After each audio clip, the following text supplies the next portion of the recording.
A segunda aula é a continuação da aula passada. Na aula passada a gente então estava discutindo a radiação de corpo negro, né, modelada através da física clássica, né?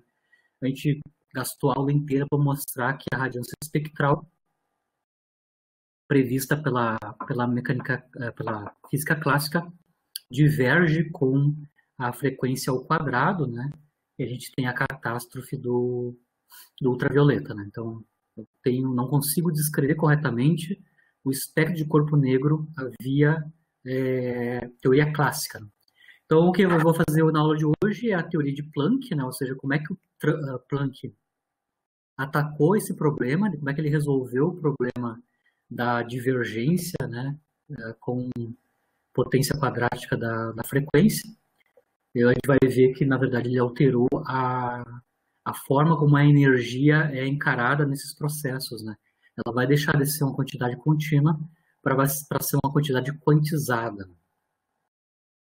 Então, basicamente, aqui tem o resumo que eu vou falar na aula de hoje. Eu vou mostrar para vocês claramente qual é, que é a hipótese que o Planck usou para resolver o problema, né? Vou mostrar explicitamente como é que fica a expressão da radiância espectral via Planck, né? Com a hipótese dele.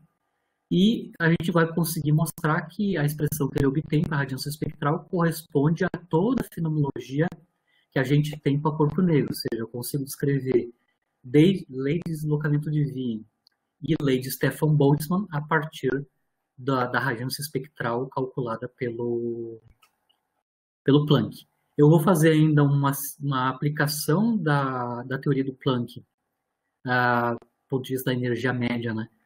Para o calor específico molar dos sólidos, que foi o trabalho do Einstein. O Einstein, em 1907, ele usou a teoria do Planck para obter corretamente o calor específico molar em termos da temperatura. Eu já vou mostrar para vocês que é um outro problema onde a física clássica também não resolve, ela tem problemas, né?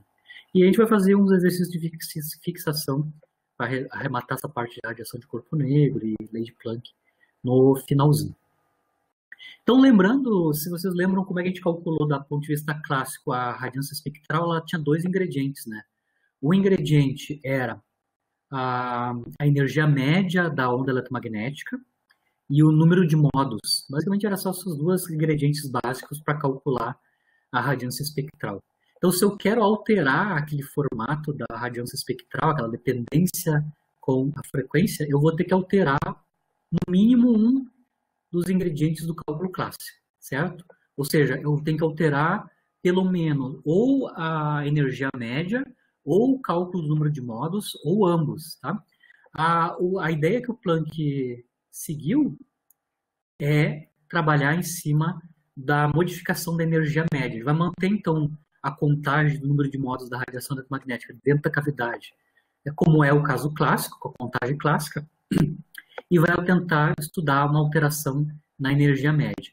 Então, ele primeiro vai fazer uma fenomenologia, seja para descrever corretamente o espectro do corpo negro em termos da frequência, e só modificando a energia média, significa que para frequências baixas, onde a teoria clássica funciona, ela descreve bem, inclusive, o espectro, a expressão da energia média em termos da frequência tem que recair no caso clássico, que é kT, né? Independente da frequência, certo? E, necessariamente, a energia média, para frequências muito altas, tem que contrabalançar o crescimento quadrático na frequência que aparece lá no número de modos, né? Então, necessariamente, qualitativamente, a energia média tem que ser uma função decrescente da frequência. Então, esse é o ponto de partida do Planck. Ele vai assumir que a energia média tem que ser uma função específica da frequência, de maneira que esses dois limites sejam recobertos. O limite clássico da energia média para frequências baixas e a energia média tem que ser ir a zero, de maneira que eu consigo fazer o cancelamento do termo quadrático nos modos e eu obtenho radiância espectral tendendo a zero para frequências muito altas, né? Para entender como é que ele vai alterar a expressão da energia média em termos das frequências, a gente precisa saber como é que a gente calcula, ou lembrar como a gente calcula a energia média no contexto da mecânica estatística, que é o que a gente está usando para descrever tanto a radiação, na aula passada a gente usou teorema de equipartição, que é um teorema da mecânica estatística, né? Ou a mecânica estatística para descrever osciladores, né? No caso do Planck, ele estava modelando o átomo como partículas carregadas, né? Elétrons, né? Partículas carregadas que oscilam, né? Dentro dos átomos, né? Então são osciladores harmônicos, né? Um modelo de átomo que está em interação, em equilíbrio térmico com a radiação da cavidade. Mas então, para ele calcular a energia média do sistema, ele quer fazer a alteração, ele vai lá olhar como é que é calculada a energia média em mecânica estatística. Em mecânica estatística, nas primeiras nossas segunda e terceira aula, né, que a gente teve presencial, eu estava construindo com vocês a ideia de função de distribuição de probabilidade. Começou com a função de distribuição de probabilidade do Maxwell, né, que é a distribuição de velocidades, né? E depois, na nossa última aula, a gente mostrou que o Boltzmann estendeu a distribuição de probabilidade do Maxwell, introduzindo a interação das partículas que não estão mais livres, ela pode interagir com o campo externo. Então, lá no exemplo que a gente fez em aula, foi a interação com o campo gravitacional. Então, eu consigo escrever lá na extensão do Boltzmann para a distribuição de probabilidade, quanto é que é a densidade de probabilidade, ou seja, a função de distribuição de probabilidade para um sistema que está sujeito a campos de força conservativo. Os campos conservativos estão embutidos aqui na energia mecânica da partícula, ou do sistema.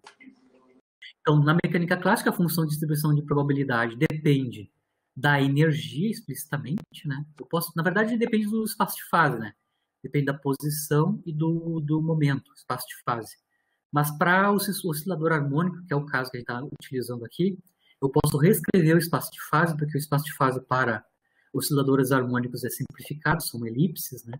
Eu posso reescrever a função de distribuição explicitamente em termos das energias, não em termos do volume do espaço de fase explicitamente. Mas igual, eu consigo escrever a função de distribuição clássica, né? Ela é normalizada, eu tenho uma constante de normalização aí, e a dependência na temperatura e nas propriedades do meio está aqui no fator que a gente chama de fator de Boltzmann, né? Que é exponencial de menos E sobre Kt. Lembra que, no caso do Maxwell, a energia mecânica lá era gás ideal, né? Então, a energia mecânica basicamente era energia cinética translacional, né?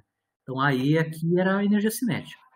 O Boltzmann também trabalhou para botar, além da cinética, também potenciais, né? Então, eu posso estender o caso maxwelliano botando a energia potencial aqui na expressão da EMEC também. Pode fazer. Então, a gente vai ter uma função de distribuição de probabilidade clássica para sistemas conservativos. Nosso foco aqui sempre é o oscilador harmônico, né? O oscilador harmônico tanto modela a radiação eletromagnética quanto os osciladores nas paredes da cavidade, né? Lembrando que sempre função de distribuição de probabilidade, quando eu integro sobre a variável, né, sobre todos os valores possíveis da variável, tem que ser 1. Isso significa que a probabilidade total dada pela função de distribuição de probabilidade é 1, né? A soma das probabilidades é igual a 1. Isso nos ajuda, esse vínculo, que a probabilidade total ser 1, nos ajuda a calcular a normalização aqui da função de distribuição, né? O n que está aqui, que basicamente a gente continua a mostrar que é Kt, né? A interpretação da função de distribuição, basicamente, é a probabilidade de encontrar o sistema numa determinada energia, né? Energia mecânica, né? Se eu tenho a função de distribuição, eu consigo calcular médias, que foi o que a gente viu nas primeiras aulas, né? Então, se eu quero calcular a energia média, que é o que nos interessa, né? O cálculo da energia média em mecânica clássica, ou mecânica estatística clássica, né? Implica calcular, claro, a integração da quantidade E pesada pela função de distribuição de probabilidade clássica. Tá? Foi assim que a gente calculou velocidade média, energia cinética média, assim por diante, com a ideia de médias estatísticas, né?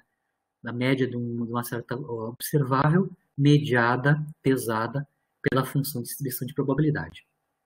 No caso clássico, a gente mostra que a integração de E vezes a função de distribuição de probabilidade de Boltzmann, integrada sobre todos os valores de energia, assumindo, claro, que a energia é uma quantidade contínua em mecânica clássica, né? Isso vai dar exatamente Kt. Até no final lá eu calculo explicitamente o cálculo clássico do oscilador harmônico, quando é que é a energia média de um oscilador harmônico unidimensional, no caso clássico, certo? Claro que o Planck vai ter que alterar de como eu calculo a energia média do ponto de vista da mecânica estatística, ou seja, eu tenho que alterar o resultado dessa integração, ou seja, dessa média das energias pesada por uma função de distribuição. Se a energia é uma quantidade contínua, eu não tenho escapatória. A energia média para um oscilador harmônico, dada a energia mecânica do oscilador harmônico, vai dar KT sempre. Não tem como alterar isso. Né? Como é que o Planck vai atuar de maneira a alterar a energia clássica do sistema e ainda introduzindo uma dependência na frequência? Né? Então, ele vai assumir que a energia não é mais uma quantidade contínua, ele vai assumir que a energia, tanto da radiação magnética, mas na verdade dos osciladores que acompanham a parede, né, os átomos da parede, né, são quantidades discretas. Então, os valores das energias não são contínuos.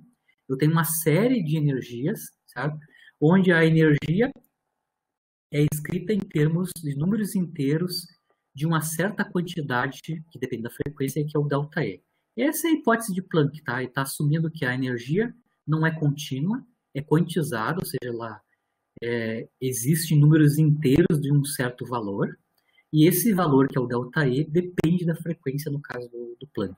Depois ele vai analisar qual é que é a dependência com a frequência da expressão da energia quantizada. Né? Mas, basicamente, ela deixa de ser discreta e exibe valores discretos, né, pesadas pela quantidade ΔE, certo? Então, ΔE é uma função da frequência, certo?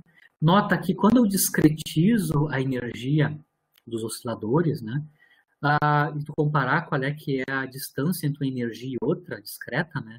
Por exemplo, qual é que é a diferença da EN mais 1 com a EN, ou seja, qual é que é a distância entre duas energias discretas contíguas, né? É exatamente esse valor ΔE, que é variável com a frequência, certo? Mas é fixa, ΔE. Se a frequência está fixa, o ΔE está fixo e eu consigo calcular quão grande é a distância entre uma energia e outra no sistema quantizado, né? Certo? Por que esse procedimento de quantizar a energia resolve o problema do cálculo da energia média? É porque se a energia não é mais contínua, a energia clássica vai ser obtida através da substituição dessa integração na energia por uma soma de Riemann, né? Então, essa integração vai virar uma soma de retângulos, né? A área total. Lembra que isso aqui, a energia clássica média, nada mais é que a área abaixo da curva e função de distribuição multiplicada pela função de distribuição em termos da energia. Né? Então, eu estou calculando áreas, basicamente, no caso contínuo e no caso discreto. O Planck vai mostrar que a área calculada no caso discreto não é KT. E aí ela é dependente da frequência. Mas, basicamente, no caso clássico, calcular a energia média envolve o cálculo da área da função E vezes P de E. Certo? O Planck consegue mostrar que se o ΔE, né, aquele quantum, for pequenininho, pequenininho quer dizer muito menor que KT, né? A KT fixo, lembra que a gente está com um sistema de equilíbrio térmico, né? Então, se T está fixo, se o ΔE é muito menor que o KT, lembra que ΔE basicamente é a distância entre duas energias discretas contíguas, né? Basicamente, o que vai acontecer, o cálculo da integração da energia média vai corresponder ao clássico. É o que está mostrado nessa figura aqui, ó. A linha tracejada vermelha é a função E vezes P de E. É essa função aqui, finita, né? Que é dada pela distribuição de Boltzmann clássica, tá? Para calcular a energia média clássica, eu integro sobre todas as energias contínuas e obtenho que é KT, né? Agora, no caso do Planck, se o ΔT for pequenininho, que é a distância entre duas energias contíguas, e ela é menor que KT, KT é o pico aqui no caso clássico, né? O pico da distribuição, né? O cálculo da área na forma discreta vai coincidir em grande ordem com a área obtida se a energia fosse contínua. Porque os retângulos que eu vou usar para o cálculo da área, né, ou soma de retângulos, soma de Riemann, né? A soma dos retângulos que eu vou usar para compor a área da função P de E vai corresponder quase o resultado clássico, né? Porque os tamanhos da base desse retângulo são pequenininhas. Lembrando que a base é ΔE, um ΔE pequenininho. Eu fatio isso em um número muito grande de energias discretas, né? Com intervalinhos muito pequenos entre elas, e basicamente eu vou obter o caso clássico. Se eu vou aumentando o ΔE, né? Ou seja, se ΔE for muito maior que KT, aí a área muda de figura. Porque se o ΔE é grande, certo? Aí aqui tem um caso limite onde o ΔE é muito grande, tá? O primeiro retângulo que eu vou calcular corresponde ao valor da função epsilon p de epsilon, ou e p de e, calculada em ΔE. Né? A primeira energia, que é o E1, né? Vai ter valor ΔE, basicamente com ΔE muito grande. Vejam bem que a altura desse retângulo aqui, né? E a largura dela vai ser bem grande, mas o importante é a altura do retângulo que vai contribuir para a área é muito pequenininha, comparado com o caso clássico, né? Lembra que no caso clássico a área correspondente é todos isso aqui. O primeiro retângulo que vai contribuir para a área da função EP de E com o caso quantizado, onde o ΔE é muito grande, eu vou calcular essa função num número muito grande, né? Que é muito maior que KT. Ou seja, a área correspondente, se eu somar os outros retângulos posteriores, né? Vai ser muito pequenininho comparado com o valor clássico. E com isso ele consegue resolver o problema da energia média, né? Ele mantém o caso clássico para ΔE pequeno, e se ΔE for grande, e aí ele vai querer que ΔE grande corresponde a grandes frequências, né? O cálculo da área é menor, certo? E aí a energia média vai ser menor que o caso, muito menor que o caso clássico, certo? Então, resumindo o cálculo da energia média, né? Se o ΔE for pequeno, eu tenho o caso clássico. O ΔE pequeno corresponde, ele vai querer que correspondam a frequências baixas, né? Se o ΔE é grande, né? Que vai corresponder a frequências altas, né? A quantização de energia vai mostrar que a energia média vai ficar muito pequena, tendendo a zero, como o Planck gostaria que acontecesse naqueles limites que ele estabeleceu de partida, olhando o espectro, a radiação espectral real, né, do corpo negro. Claro que a forma de qual é que é a dependência em crescimento do ΔE com Ni, né, pode ter qualquer dependência, desde que seja crescente, né? O Planck vai usar o caso mais simples, ele vai assumir que a quantidade ΔE vai crescer linearmente com a frequência e estabeleceu a constante de proporcionalidade por uma constante H. Hoje a gente chama essa constante H de constante Planck, né? Mas ela é a constante de proporcionalidade entre o pacote de energia ΔE e a frequência correspondente. Então está claro que se eu tenho frequências altas, eu tenho ΔE grande, isso vai me dar automaticamente uma energia média, através da área, né, pequenininha, tendendo a zero. Quanto maior for o ΔE, menor a energia média. Se eu estou com frequências bem baixinhas, o ΔE é muito pequeno e eu recubro o caso clássico, certo? Eu tenho aqui explicitamente a expressão da energia média, não escrita em termos da integração, ou seja, a área daquela curva do ponto de vista da integral, mas o cálculo como somas de retângulos, né? Que é essas coisas que estão, essas quantidades que estão representadas aqui, né? É o cálculo da área da curva abaixo da curva P EP de E, né? Usando a energia discretizada, né? São retângulos, né? E eu somo os valores desses retângulos para calcular a área.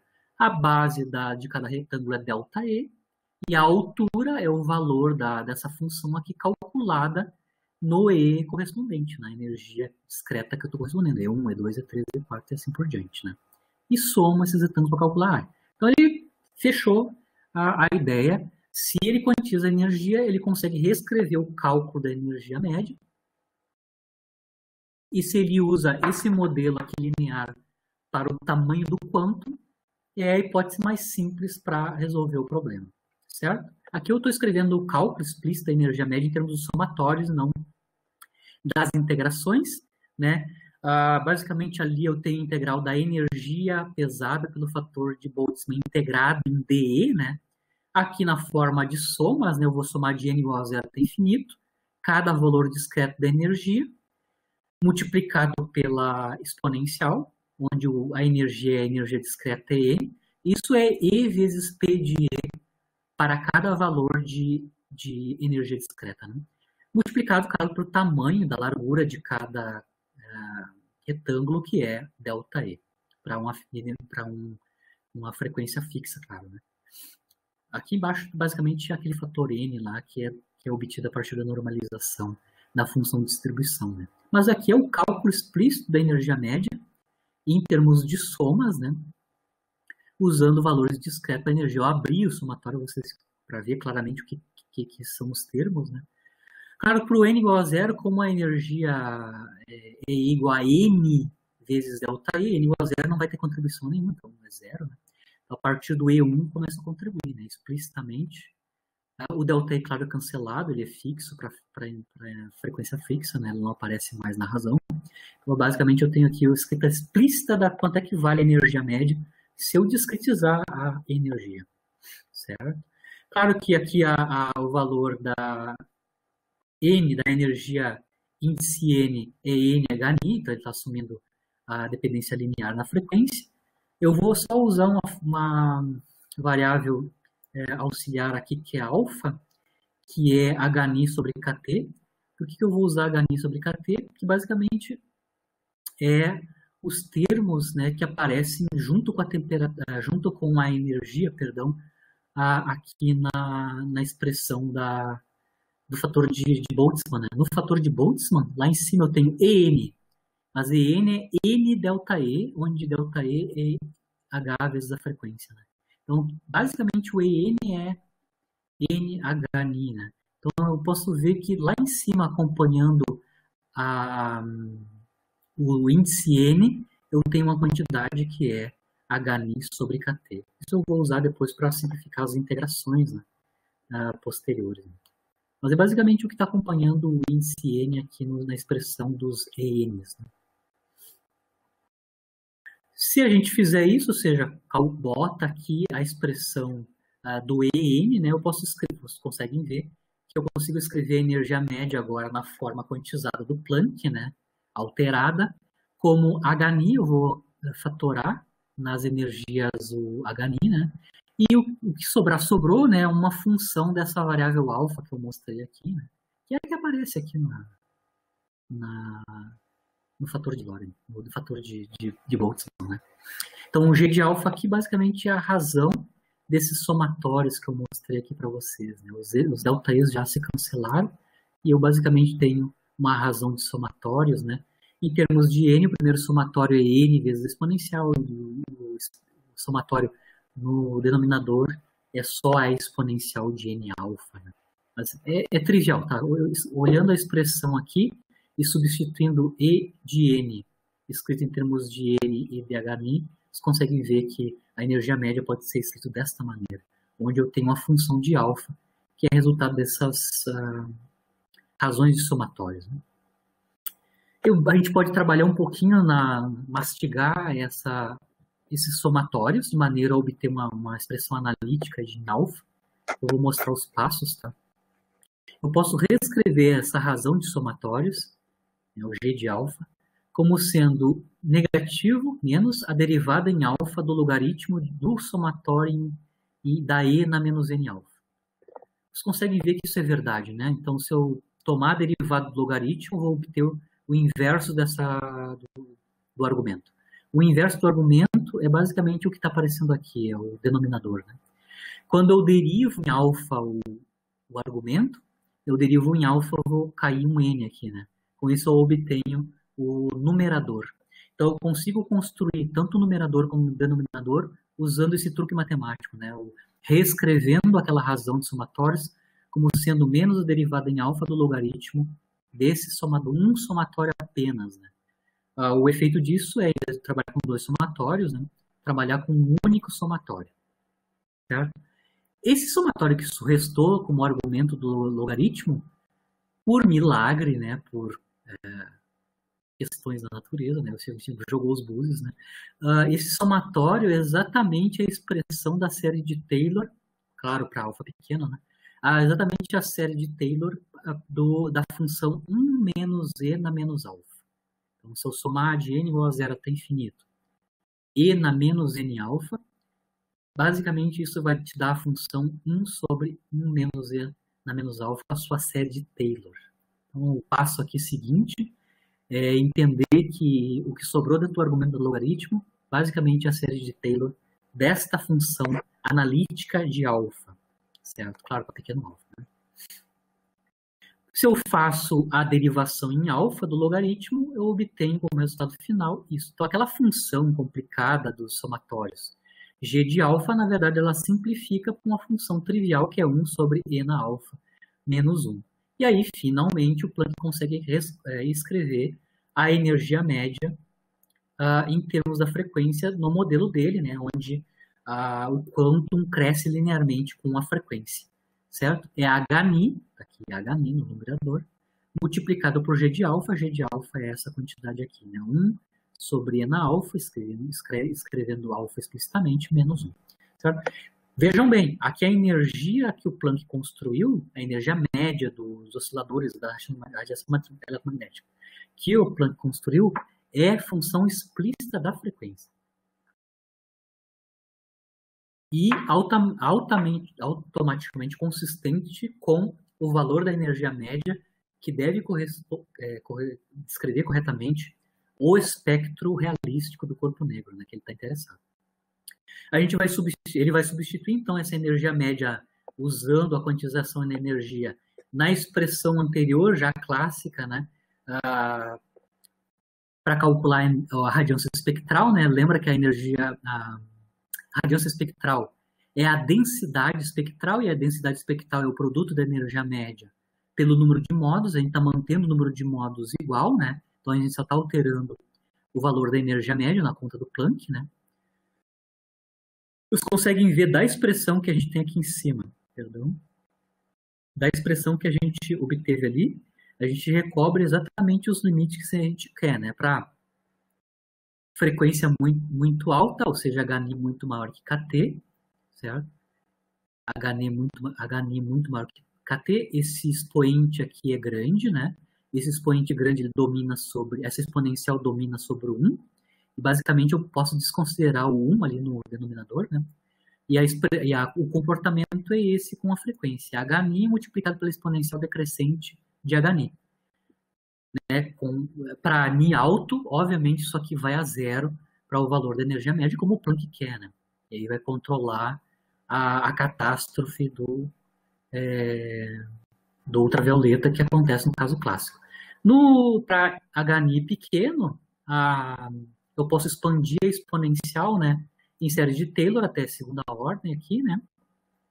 Posso expandir ela. E aqui não tem o E, né? Vou cortar esse cara aqui.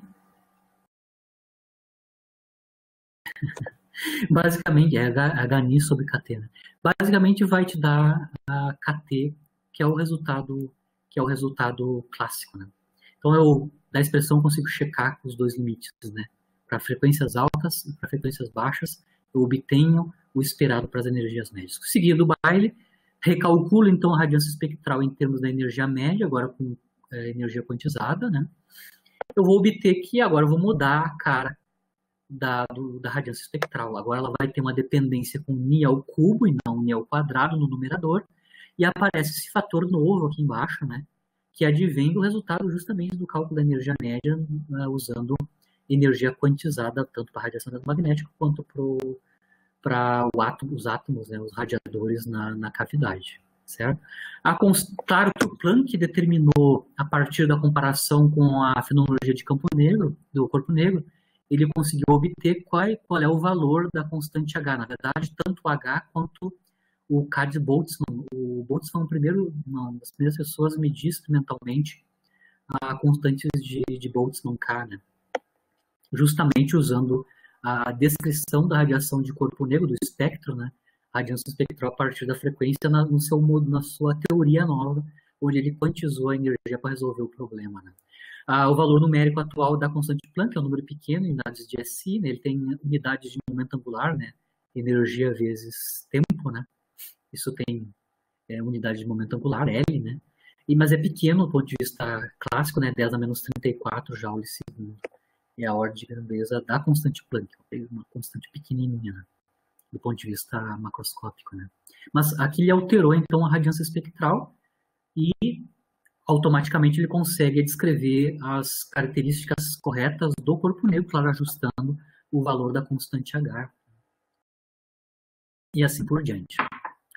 Bom, a partir da expressão da radiância espectral nova do Planck, né, pela lei de Planck, a gente consegue recobrir toda a fenomenologia conhecida para a radiação de corpo negro, que são a lei de Stefan-Boltzmann e a lei de deslocamento de Wien, né?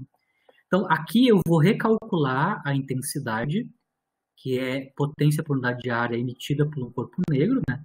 Isso é obtido a partir da radiância espectral integrada sobre as frequências, sobre todas as frequências, né, de zero até infinito nas frequências. Aqui a gente não vai usar a radiância espectral clássica, que é divergente, né? O resultado clássico está infinito, né? A energia, a intensidade de um corpo negro clássico, usando o modelo clássico, para o corpo negro dá infinito, né? Agora, se eu substituir a radiância espectral planckiana aqui e recalcular a integração em μ, né? Usando o alfa, né? Basicamente, integrar em μ é integrar em alfa. Então, eu vou fazer uma mudança de variável. Ao invés de integrar em μ, eu vou integrar em alfa. Eu consigo mostrar que, fazendo a integração em μ, que no caso aqui, no nosso caso, vai ser uma integração por mudança de variável em alfa, o resultado da integração, a integração eu vou ter que fazer uma integral de zero a infinito dessa função aqui, né, alfa cubo e na alfa menos 1 de alfa, né, e o que sobrar sobrou, ou seja, a constante, o que sobrou aqui na frente depende da temperatura na potência quarta, né, e no K na quarta também. Essa integração aqui, né, zero a infinito, ela tem um valor numérico conhecido, né, tabelado, que é π na quarta sobre 15, né.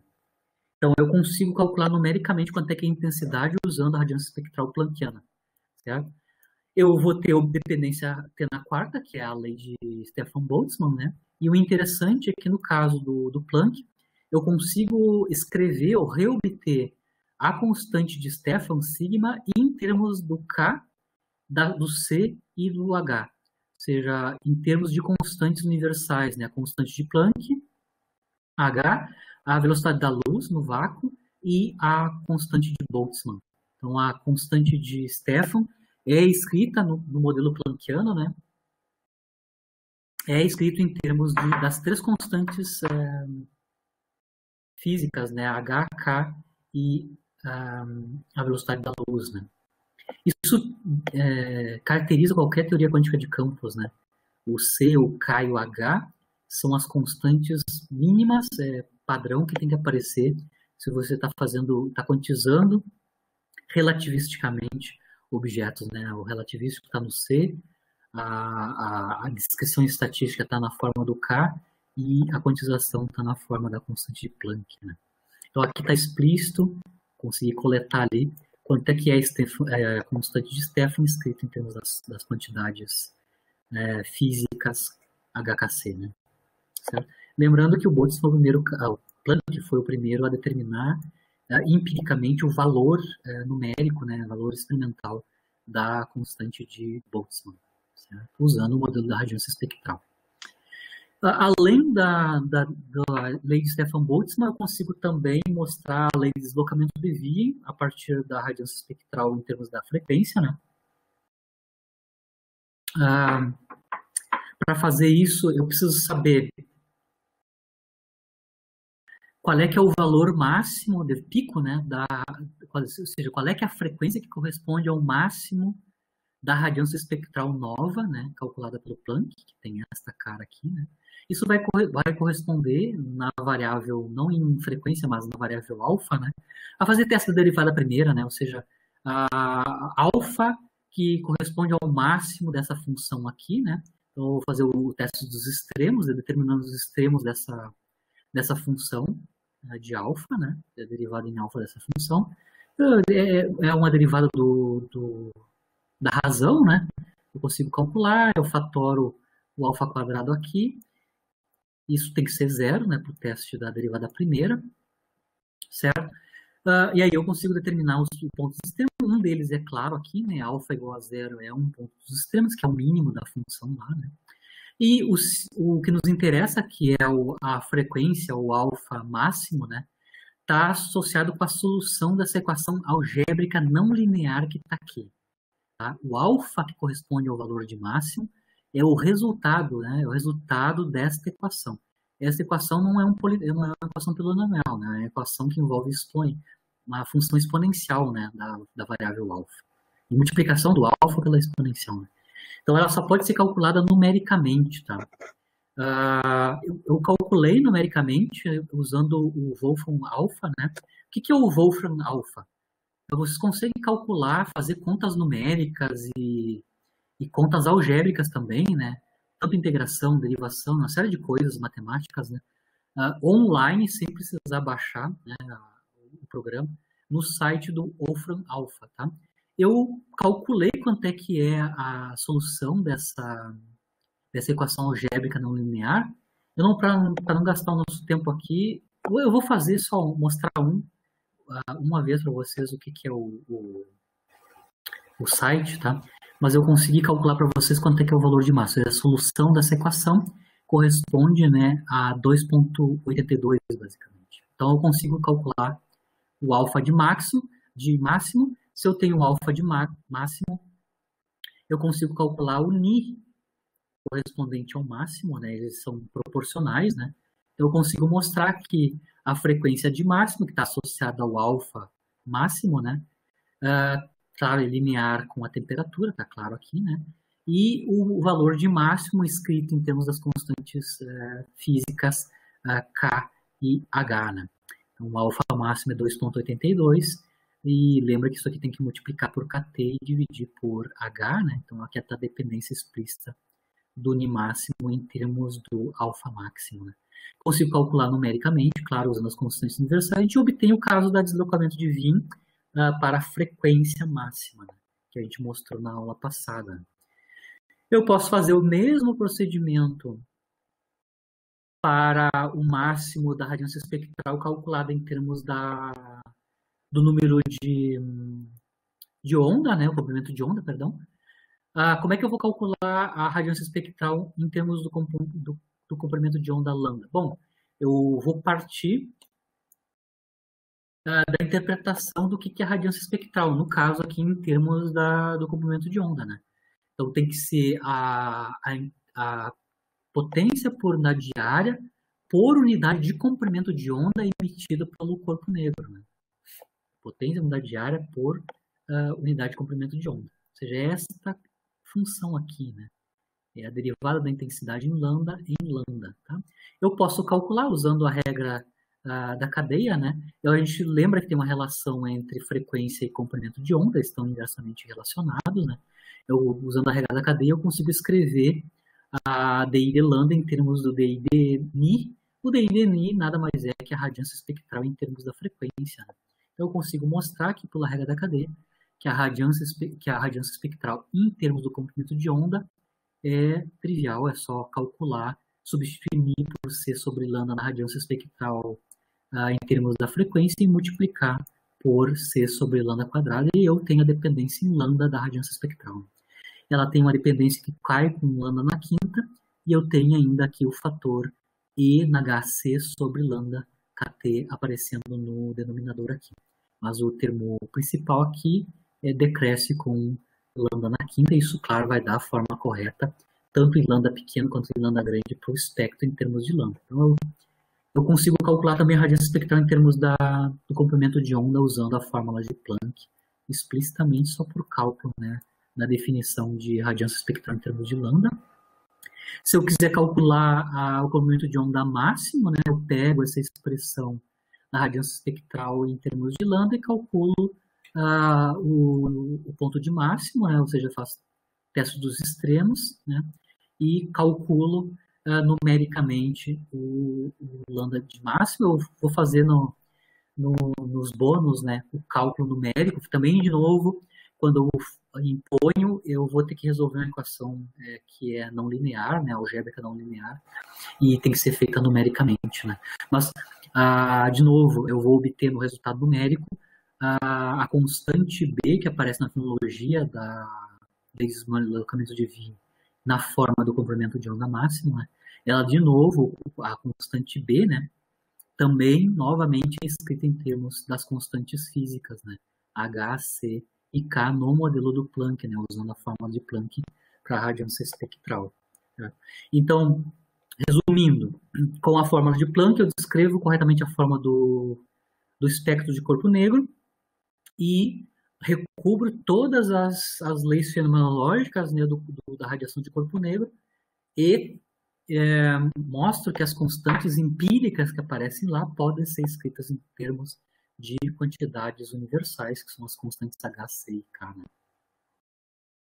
Onde o H, claro, aparece explicitamente na quantização da energia do Planck. Né? Eu vou fazer um segundo uso da quantização de energia, na ideia do cálculo da energia média, na verdade, né? Que não tem nada a ver com radiação de corpo negro, tem a ver com outro problema onde a física clássica não consegue dar resultado correto, né? Que é o calor específico de sólidos, tá? Então, desde o início do século XIX, o pessoal sabia como medir, medir experimentalmente capacidade térmica de materiais, né? O que é capacidade térmica do material? Qual é que é a energia, né, calor, qual é a energia que eu tenho que entregar para um certo objeto, né, para um certo material, para ele aumentar 1 grau na sua temperatura. Isso basicamente é capacidade térmica. Né? O pessoal, desde o século XIX, início do século XIX, sabia medir experimentalmente capacidade térmica para vários materiais. Claro que naquele tempo, né, no início do século XIX, eles mediam basicamente a temperatura ambiente, né, os sólidos à temperatura ambiente. Só posterior, no final do século XIX, é que você consegue fazer medida experimental baixando a temperatura. Tem que ter um meio técnico, uma técnica de resfriamento do material, mas basicamente o que tinha era a medida da capacidade térmica de vários materiais, de vários sólidos, né, em temperatura ambiente. Basicamente, eles mostravam que a capacidade térmica depende da quantidade da substância, do sólido, quantidade de sólido que tu está tentando aumentar a temperatura, né? Basicamente, se tu tomares a capacidade térmica por mol, né, ou seja, quanto de energia tu tem que entregar por mol para haver um aumento de 1 grau na temperatura, você consegue ver, isso é mostrado experimentalmente já no meio do século XIX já, né, que numericamente, experimentalmente, para qualquer tipo de sólido, alumínio, ferro, qualquer sólido, mesmo que você pegue a mesma quantidade, né, ou seja, 1 mol, né, você tem que entregar a mesma caloria, ou seja, o mesmo calor, a mesma quantidade de energia, que é da ordem de 6 calorias por mol, para aumentar a temperatura de 1 grau Celsius, né? Isso já era sabido já no meio do século XIX, né? Então, eles conseguem mostrar que a quantidade de energia por mol é independente do tipo de material, né? Desde que seja um mol daquele material, a quantidade de energia que tem que ser dada para elevar 1 grau da temperatura é sempre a mesma, e aí eles sabem, inclusive, quanto é que tem que ser, né? É 6 calorias por mol, independente do material, tá? Isso foi confirmado com grande precisão, e isso se chama lei empírica de Dulong-Petit, né? É quanto é que vale a capacidade térmica por mol, né? Ou seja, a capacidade térmica molar de sólidos. Ela é basicamente independente do material, e vale da ordem de 6 calorias por mol, né, para aumento da temperatura em 1 grau. Né.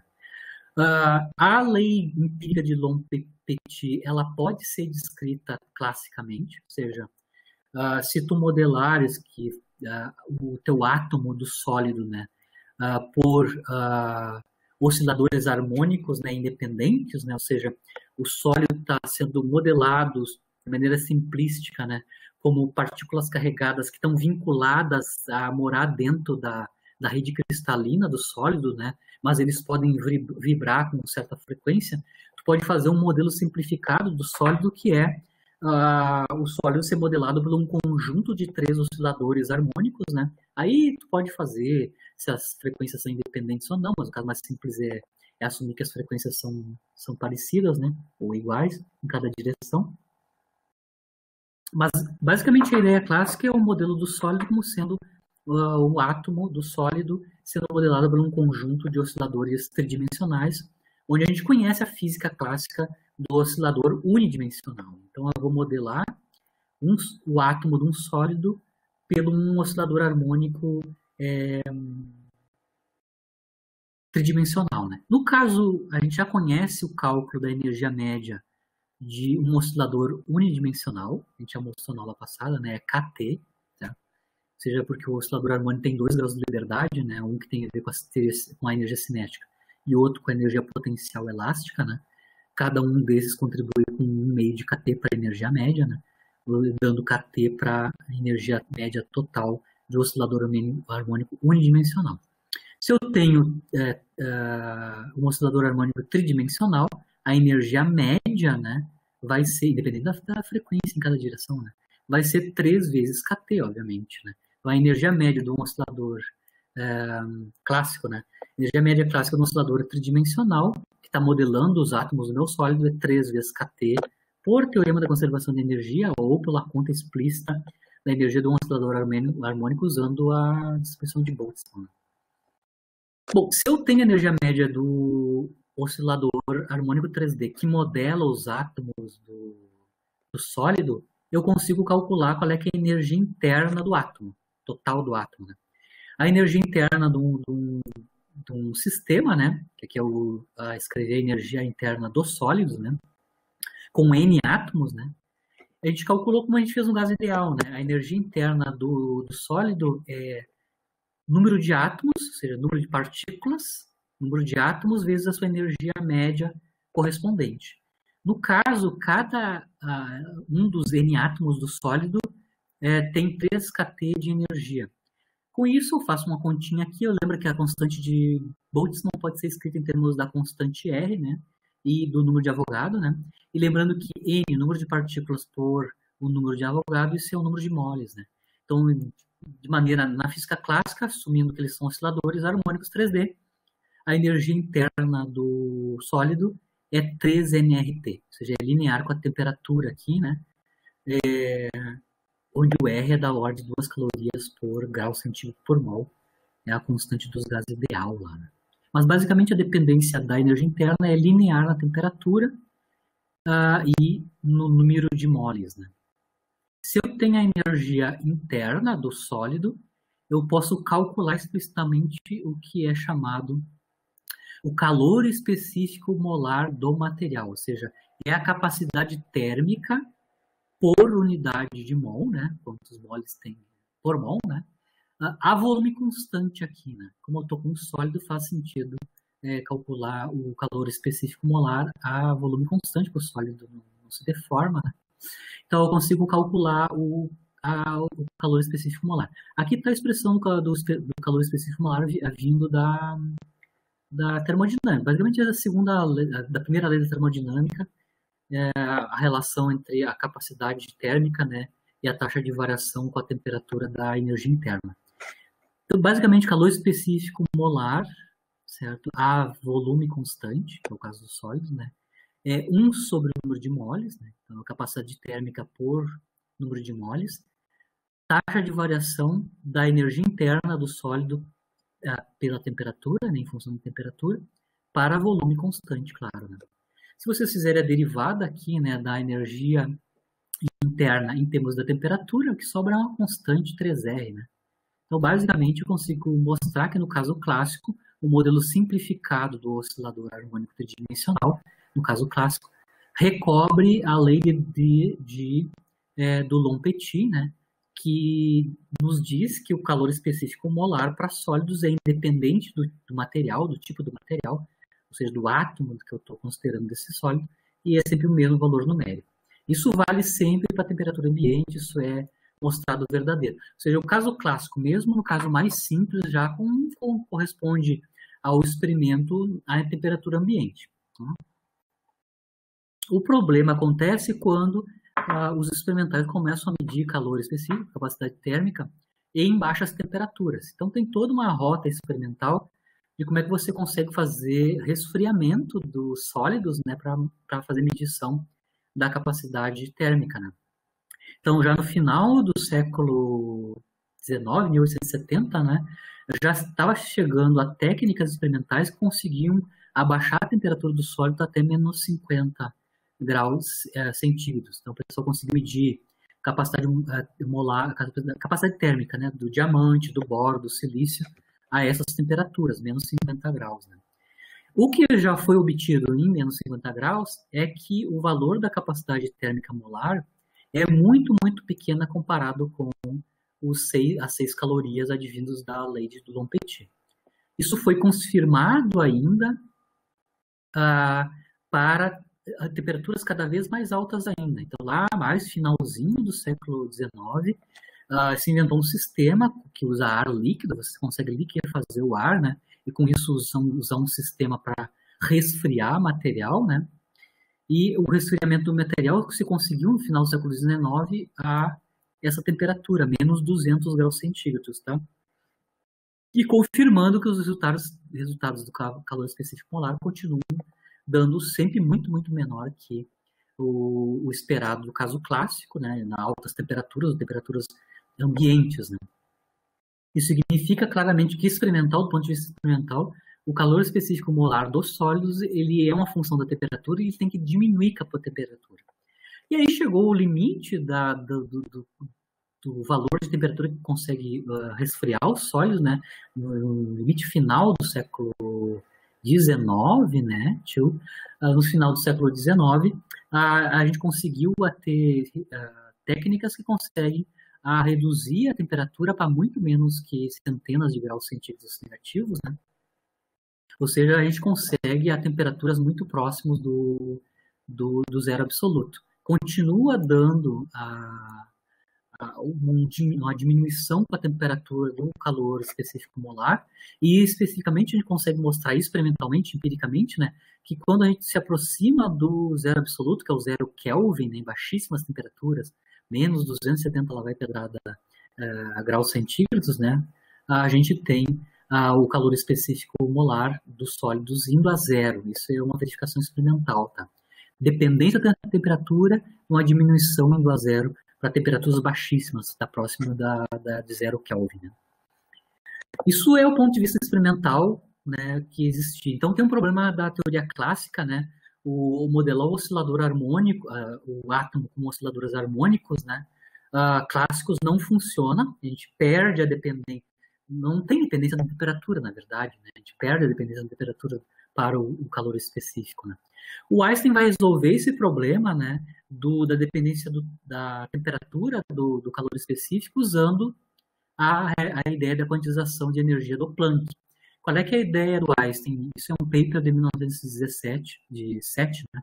1907, aqui eu coloco o link da tradução em português, aqui tem em português esse artigo do Einstein, né, da teoria da radiação de Planck e a teoria do calor específico, em 1907. Né? Isso é depois de 1913, depois do paper, do artigo do efeito fotoelétrico. Certo? Então, como é que o Einstein resolve o problema do calor específico dos sólidos a baixas temperaturas? Ele vai reescrever a energia interna usando, no caso da energia média para os osciladores, não é o caso clássico, o valor clássico KT, mas sim a expressão do Planck da energia média. O que ele vai fazer, então, é que vai supor, então, que os átomos no sólido também são osciladores tridimensionais, só que esses osciladores harmônicos vão ter uma energia média que segue a lei de Planck, certo? Ele também, o Einstein, vai supor, por simplificação, que a frequência em cada direção, só para simplificar, é a mesma. Tá? Isso, claro, vai simplificar de maneira que se tu calcular a energia média numa direção, é só multiplicar por 3, tu obtém a energia 3, média, no caso tridimensional. Então, a única suposição mais forte que o Einstein vai fazer é que as frequências de oscilação nas 3 direções, né, x, y, z, é a mesma, chamada Ni, tá? Então, a única frequência nas 3 direções. E usa a energia média planckiana, substitui isso em termos da frequência, recalcula a energia interna do sólido, né? Quando ele faz isso, automaticamente a energia média tem dependência na temperatura, explicitamente, e também na frequência, né? Tu consegue ver aqui que a dependência da temperatura está no termo do denominador, na exponencial aqui, né? Na exponencial Hni sobre Kt, né? E na frequência explicitamente. Aqui eu consigo ver, lembram aqui, vocês conseguem ver que o que está acompanhando a temperatura, lembra que o que está no expoente é adimensional, tá? Então, Hni sobre K deve necessariamente ter unidade de temperatura, de maneira que essa quantidade dividida por T seja adimensional. Então, Hni sobre K, de alguma maneira, tem unidade de temperatura. Essa temperatura associada com a frequência fixa para os átomos no modelo do sólido do Einstein, né, tem essa forma, né? T0, que eu vou chamar, é a temperatura característica do átomo no modelo do átomo do sólido no modelo do Einstein, né? É dependente explícito da frequência em termos das constantes H e K. Então, aqui escrevi a energia interna do sólido em termos dessa temperatura específica, nessa temperatura, uma temperatura crítica, que ela vai nos dizer o que é temperatura alta e baixa aqui no modelo do Einstein, mas é uma temperatura característica da frequência, né? Então, para cada frequência típica, eu vou ter uma temperatura associada com essa frequência de oscilação, né? E a dependência explícita na temperatura está aqui. Bom, feito um modelo novo para a energia potencial, recalcula a expressão para energia interna, para o calor específico molar. Ou seja, recalcula a derivada na temperatura. Está aqui. Eu vou calcular de novo, novamente, a derivada da temperatura, só que a derivada da temperatura não é trivial aqui, ela não é mais linear na temperatura, a energia interna, ela tem uma função complicada aqui de temperatura através dessa exponencial aqui, né? Se eu calcular, né, dividir por 1 sobre n e calcular a derivada da energia da energia interna, em termos da temperatura, o que eu vou obter é essa função da temperatura. Ou seja, o calor específico molar a volume constante no modelo do Einstein tem dependência clara, explícita na temperatura. Claro que eu tenho que mostrar que essa expressão dele no modelo corresponde tanto ao calor específico a altas temperaturas e a baixas temperaturas, ou seja, os dois limites, né? É o que eu vou fazer agora. Eu pego a expressão einsteiniana para o calor molar e vejo os dois limites, né? Para temperatura muito maior que T0, né? Isso significa que o termo na exponencial é muito pequeno, e aí eu consigo expandir a exponencial em série de Taylor até a primeira ordem, né, na temperatura. Ou seja, basicamente estou expandindo aqui aquela exponencial do denominador. E o que tu obtens é um cancelamento do T0 sobre T ao quadrado explicitamente, e eu recobro o caso clássico. Então, no modelo do Einstein, o calor específico molar continua tendo dependência só em 3R, sem dependência da temperatura, né? É o mesmo valor a altas temperaturas para T muito maior que T0. Ou seja, o T0 aqui funciona como um parâmetro para determinar se a temperatura é alta ou baixa para esse sólido em questão, né? Se a gente vai para baixas temperaturas, que é T muito menor que T0, aquela temperatura característica, né? Isso significa que aquela exponencial domina o denominador, né? E aí eu vou ter este comportamento nesse novo limite, para temperaturas baixas, né? Eu vou ter um termo que depende de 1 sobre T ao quadrado, mas multiplicado por um fator que decresce exponencialmente com 1 sobre a temperatura, né? Lembrando que T0 sobre T aqui é muito grande, né? Eu tenho T é muito menor que T0, esse argumento aqui é grande. Ou seja, eu tenho a função exponencial decresce rapidamente comparado com 1 sobre T quadrado. E aí eu recubro o que se mede, no caso experimental, né? que é para baixas temperaturas, no limite do 0 Kelvin. Qualitativamente, o modelo do Einstein corresponde à verdade, que vai a zero exponencialmente com a temperatura, né? O pessoal faz esmiuçamento de como é que se comporta o calor específico molar para temperaturas muito baixas, né? E viram que o modelo do Einstein só descreve qualitativamente o comportamento do calor específico a T tendendo a zero. E aí o pessoal fez alterações, alguns pesquisadores fizeram alterações no modelo do Einstein. Eu vou só falar um passant, tá? Para mim basta, no meu caso basta mostrar que o modelo do Einstein, simplificado usando a quantização da energia dos osciladores que modela o átomo do sólido, já basta para descrever as características experimentais do calor específico molar. Uma aplicação da teoria quântica já para descrever outras quantidades que não envolvem a radiação, né? Mas o Debye, por exemplo, Peter Debye, em 1912, né, ou seja, uns anos depois do Einstein, refinou a conta do cálculo do calor específico molar, fazendo uma modelagem diferente, né, de como é que são as frequências de vibração dos osciladores harmônicos, né, dentro do sólido. Vai fazer com que as oscilações tenham frequências diferentes em cada direção, né? Mas a ideia do Debye é considerar que as oscilações dos átomos do sólido dentro da rede cristalina, né, são semelhantes a ondas mecânicas tipo sonoras, né, que se propagam dentro do sólido, né? Essas ondas, claro, vão ter, como elas estão confinadas dentro do sólido, eu vou ter uma condição de contorno em que essas ondas elásticas vão obedecer, né? Da maneira que a gente tinha os vínculos para o número de modos dependiam de como é que do fato, os números de modos dependiam do fato que as ondas magnéticas estavam presas dentro da cavidade, né? Aqui eu tenho essas ondas vibrantes, né, essas ondas elásticas que representam os átomos do sólido em cada direção, né, se movimentando em cada direção, são representados por ondas que têm o mesmo tipo de vínculo, né? Elas têm que ser ondas tipo estacionárias, né, obedecendo os vínculos físicos vinculadas dentro do sólido, né? E claro, a velocidade de propagação dessas ondas não é a velocidade da luz, que não é o caso da radiação, né? Então, eles estão se movimentando dentro de um sólido, então essas ondas se deslocam com velocidade do som, né, no máximo, né? Velocidade do som dentro do sólido. Então, o que o Debye vai fazer é assumir que eu tenho ondas, né? Ondas elásticas, que são estacionárias. Então, eu consigo contar o número de modos dessas ondas estacionárias e ele vai quantizar a energia dessas ondas estacionárias da maneira que o Planck fez para quantizar a energia da radiação eletromagnética, né? Ou seja, a energia dessas ondas estacionárias são dadas em termos da frequência ou do comprimento de onda, né? Então, aqui eu escrevo a frequência em termos da velocidade do som, que é a velocidade dessa onda, e o seu comprimento de onda, né? Modernamente, né, essas ondas quantizadas do Debye no sólido, né, essas ondas elásticas dentro do sólido, que representam o movimento dos átomos oscilantes, né, modernamente é chamado fônons, né, essas ondas, né.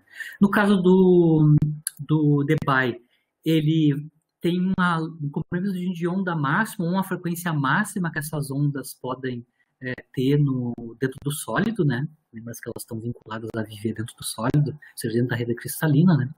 A frequência máxima dessas ondas ele vai chamar de ND, né? A frequência de Debye. E aí, automaticamente, eu consigo construir, como no caso do T0 do Einstein, né? Eu consigo construir uma temperatura típica no modelo do Debye, que é a temperatura de Debye.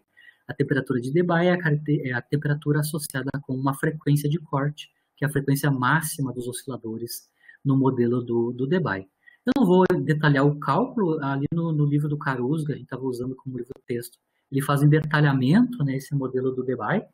O que me importa aqui é que o Debye consegue mostrar o limite para T igual a zero correto do calor específico molar, né? Ele consegue mostrar que no modelo usando fônons, né, o calor específico molar a baixíssimas temperaturas, claro, cai com a temperatura tendendo a zero, mas cai com potência cúbica da temperatura. E isso é o comportamento realístico do calor específico dos sólidos a baixíssimas temperaturas próximo da temperatura zero, certo? Então aqui eu estou só mostrando um gráfico onde eu tenho o calor específico molar em termos da temperatura, né? Claro, mapeada por T0 do Einstein, né? Nos dois casos, no limite clássico, ambos vão dar a lei de Dulong-Petit. No caso intermediário, e na tendência indo a temperaturas muito baixas, tendendo a zero, né, elas vão se diferenciar. Lembra o Einstein, para o caso do Einstein, o calor específico cai exponencialmente com o inverso da temperatura, né? E no caso do Debye, cai com potência cúbica. Então, a diferença entre o modelo do Debye e do Einstein para o calor específico tem a ver com a forma que o calor específico vai para temperaturas extremamente baixas, lembrando que experimentalmente o que corresponde ao realístico, né, é o modelo do Debye, né? Mas qualitativamente o modelo do Einstein é perfeito, ele vai a zero. O calor específico. O que eu estou mostrando agora aqui são pontos experimentais do calor específico molar para baixíssimas temperaturas, né, para a prata, né? E aí eu consigo obter qual é que é a temperatura de Debye para a prata no modelo do Debye, né? Aquela temperatura característica do Debye é da ordem de 215 Kelvin para prata, né? Você consegue ver que os pontos vermelhinhos aqui são os pontos experimentais, o calor específico para várias temperaturas para prata, né? Em unidades de Joule por mol por Kelvin, né? E a descrição, né? Através do modelo do Debye, a forma funcional, a forma da dependência inteira. Claro que o parâmetro aqui que tem que ser ajustado aos dados experimentais no modelo do Debye basicamente é a temperatura de Debye.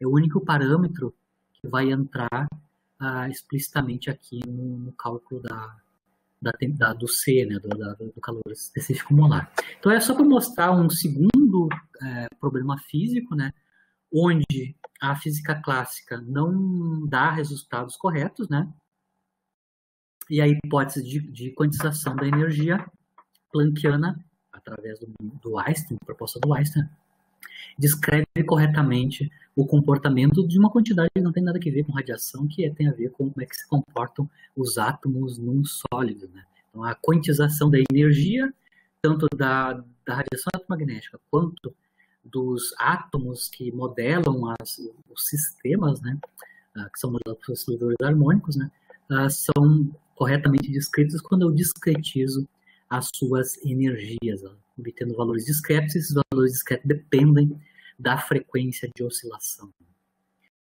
Na aula que vem a gente vai continuar, né, os assuntos da aula que vem. A gente vai seguir os próximos dois passos, os dois pilares experimentais da física quântica, né, que são o efeito fotoelétrico, Einstein, né, e o efeito Compton, né. Basicamente o efeito fotoelétrico o Einstein vai quantizar a energia do campo eletromagnético, como o Planck fez, para descrever o efeito fotoelétrico. E o efeito Compton tem a ver com se eu utilizar o fóton, a energia eletromagnética, na sua forma corpuscular, né, eu consigo descrever corretamente o espalhamento Compton. Então, na aula que vem, a gente vai ver em detalhe esses dois problemas, né, que a física clássica não consegue resolver e que a teoria quântica vai dar conta de solução, tanto o efeito fotoelétrico quanto o efeito Compton. Eu vou deixar materiais aqui para vocês lerem, se vocês estão interessados. Um deles é o artigo original do Planck, né? Está escrito traduzido para o inglês, porque é original em alemão, né? E o artigo do Einstein, né, do efeito fotoelétrico de 1905, né? Aonde também está traduzido para o inglês, né? O original é em alemão. Então, os dois artigos originais traduzidos para o inglês, né? Tanto do artigo do Planck quanto do artigo do Einstein, se vocês quiserem ver do ponto de vista histórico, né? No ensino de física, uma das linhas de pesquisa é a história da física, né? E as fontes primárias são da modelagem, do desenvolvimento histórico de uma certa área da física. depende das fontes primárias. As fontes primárias são os artigos originais dos autores, né? Lá estão as definições originais e as ideias originais dos criadores da teoria, os propositores da teoria, né? Então, só para encerrar a aula, eu vou, claro, fazer dois exercícios de fixação, né? Que tem a ver com o conteúdo que a gente viu hoje, né? É física com as mãos, que eu chamo, né? É fenomenologia, né? Fenomenologia usando os conceitos de quantização, né? Um deles é continuar com o último exercício que a gente fez, que é a radiação de corpo negro associado com a radiação cósmica de fundo, né? A gente viu na aula passada que o espectro da radiação cósmica de fundo, que é a radiação que é isotrópica, né, quando eu meço a radiação fora da atmosfera terrestre, né, ela tem o espectro é exatamente o espectro de corpo negro. Eu consigo ver que o pico desse espectro é do micro-ondas, né? E pela lei de deslocamento de Wien eu consigo identificar a temperatura típica dessa radiação. Tá uma temperatura de 2,3 Kelvin, que foi o exercício final da aula passada. Eu quero continuar um pouquinho brincando com esse exercício com a radiação cósmica de fundo, né?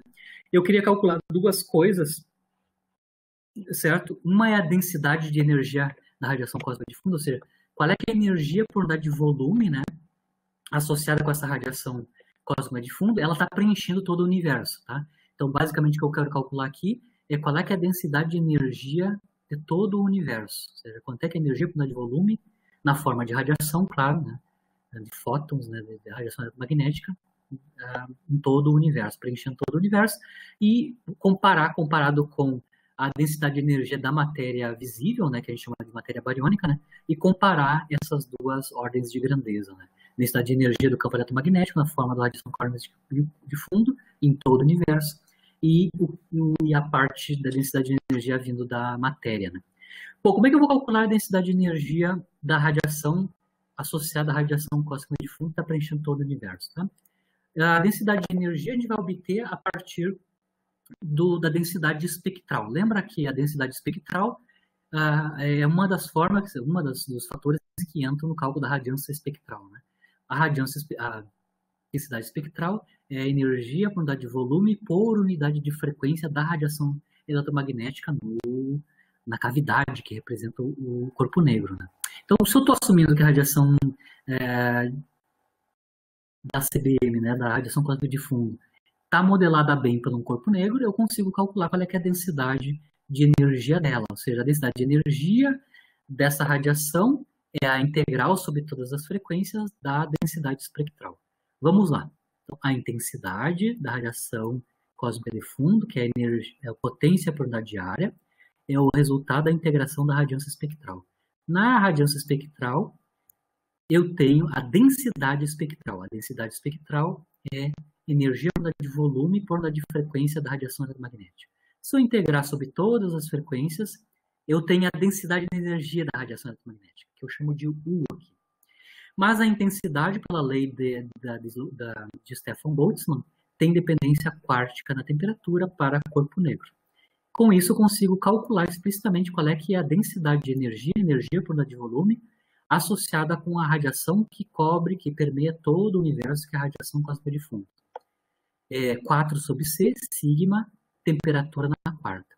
Como a gente sabe a temperatura da radiação cósmica, ela tem 3 Kelvin, né, 2,7 Kelvin de temperatura, eu consigo calcular numericamente a densidade de energia da radiação cósmica de fundo. Quanto de energia por unidade de volume no universo tem na forma de fóton, na forma de radiação eletromagnética. A radiação de fundo, né? Colocando os números, né? 4/C, aqui está o C, velocidade da luz, tudo em SI, né? Constante de Stefan e a temperatura quarta em Kelvin, né? Claro, para a radiação cósmica de fundo. Eu vou obter 10 a menos 14, 4, 10 a menos 14 joule por metro cúbico. Eu vou escrever isso em unidades de eletronvolt. A energia em joule eu vou converter para eletronvolts, tá? Lembrando que 1 joule é 1,6, 10 a menos 19 eletronvolts, né? E aí eu consigo ver que a densidade de energia da matéria cósmica, da radiação cósmica de fundo, né, da CMB, né, é 0,25, 1/4 de MeV por metro cúbico. Essa é a densidade de energia da radiação eletromagnética que cobre todo o universo na forma da radiação cósmica de fundo. É 0,25 MeV de energia. MeV é 10 na 6, né? 10 na 6 electrovolts de energia por metro cúbico, certo? Então, calculamos o primeiro problema. Eu sei qual é, que é a densidade de energia na forma de fótons da radiação cósmica de fundo.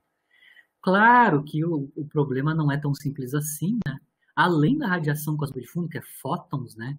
Que surgiram lá quando apareceram os átomos nêutrons, né? Que é o desacoplamento dos fótons dos átomos nêutrons. A gente tem neutrinos cósmicos, tá? Também são neutrinos que deixaram de interagir com a matéria que existia a altas temperaturas. E como o neutrino não tem massa, são partículas sem massa e neutras, igualzinho o fóton, né? Sem massa e também neutras, né? Existe uma parte da energia na forma de radiação, na forma de neutrinos. A temperatura, também tem uma temperatura, o espectro deles é corpo negro, e a temperatura associada com esses neutrinos cósmicos, né, lá, que são reminiscências do passado, né, é também da ordem de 2K, e a gente consegue mostrar na cosmologia, né, na astrofísica, né, que eles contribuem com mais, além do 0,25 MeV por metro quadrado, dos fótons da radiação magnética. Eu ainda tenho uma contribuição dos neutrinos da ordem de 0,11. Então, toda a radiação na forma de fótons e neutrinos, né, cósmicos, contribuem para a densidade de energia do universo atual na ordem de 0,4 MeV por metro cúbico, já introduzindo os neutrinos. É 0,25 só os fótons, mas introduzindo os neutrinos eu passo aí da ordem de 0,4 MeV por metro cúbico. Essa é a densidade típica da radiação, né, no universo atual. Está coberto com radiação com essa densidade. Radiação tanto na forma de fótons quanto na forma de neutrinos. Agora, o que a gente vai fazer agora é comparar com a densidade de energia da matéria, né? Matéria visível, que a gente chama de matéria bariônica. Matéria bariônica é toda aquela matéria que a gente consegue ver, entre aspas, né, usando métodos astrofísicos, né? Ou seja, tanto de observação direta quanto usando o óptico, né? Ou seja, indiretamente via óptico, né? Isso é a chamada matéria bariônica, matéria visível do universo. É toda a matéria que interage com radiação, né?